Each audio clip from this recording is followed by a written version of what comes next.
now we continue to follow the big stories. We briefly mentioned Nvidia and AMD. Want to get more details here. Alex Coffey, host of Next Gen Investing, is with us. We're seeing some positive analyst comments. What's going on here with Nvidia and AMD today? Yeah, good morning, Nicole. These stocks gaining more momentum, building on what's been a monster rally in the last few sessions. This, of course, after the news out of the Middle East yesterday. Bank of America, notably this morning, raising price targets both on Nvidia and AMD. 150 to 160 with a buy rating on Nvidia, 120 to 130 buy rating with AMD. The news, both separately, these two companies announcing multi-year AI infrastructure projects with Humane, which is a subsidiary of the Saudi Arabia Public Investment Fund. The firm, which sizes these projects to be around 3 to 5 billion annually, or about 15 to 20 billion over a multi-year period, thinks this sovereign AI could help address limited power availability for data centers in the U.S., plus offset headwinds from restrictions on the U.S. companies shipping to China. This also was in conjunction with the Department of Commerce initiating a rescinding of the Biden administration's AI diffusion rule. We had gotten news that that was likely to happen. I believe it was late last week.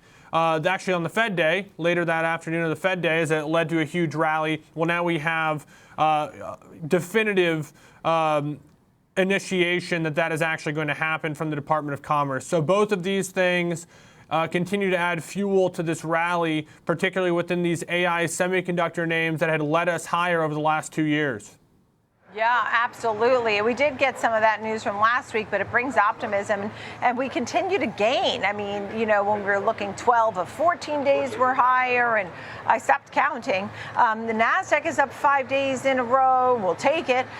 People are feeling somewhat better. Sentiment has improved since the big pause and deal that we had with China, too. That is bringing things along.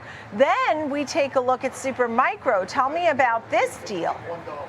Yeah, this stock also making its own little monster rally in the last couple sessions. A separate and different deal, again, out of the Middle East. DataVolt, a Saudi Arabian data center company, on Tuesday announced the signing of a multi-year partnership agreement with Supermicro Computer, aiming to basically get these fast-tracked, ultra-dense GPU platforms and rack systems for their hyperscale AI campuses in the Kingdom of Saudi Arabia. This obviously was kind of a read-through yesterday. You saw a massive rally yesterday, but it's only gained momentum today.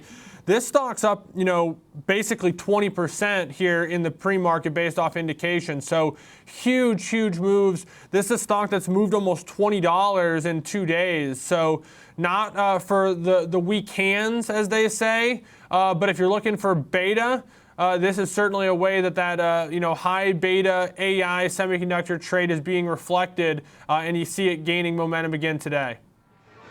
Yeah, and not for the faint of heart, UnitedHealth, the stock is down basically 50% in 1 month. Okay, it's 48.06. I'm going to go with 50% in 1 month. So much happening with the headlines. And what's the latest here? What are you watching now? Because you're getting some updates from the analysts, right? Yeah, it's up in the pre-market actually, let's say indicating around 3 or 4%.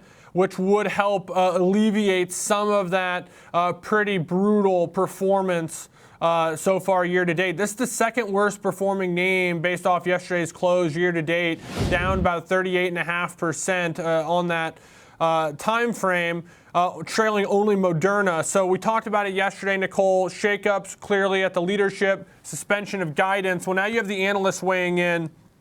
2 downgrades. Raymond James actually double downgrading to market perform, which is essentially a neutral rating from their strong buy, no price target. Bank of America downgrading to neutral from buy, price target slashed from 560 to 350. This reflects just I think the heightened level of uncertainty, and then the details that we did get from the company basically said, hey, the struggles are going to remain at least through 2025. We'll probably return to growth in 2026.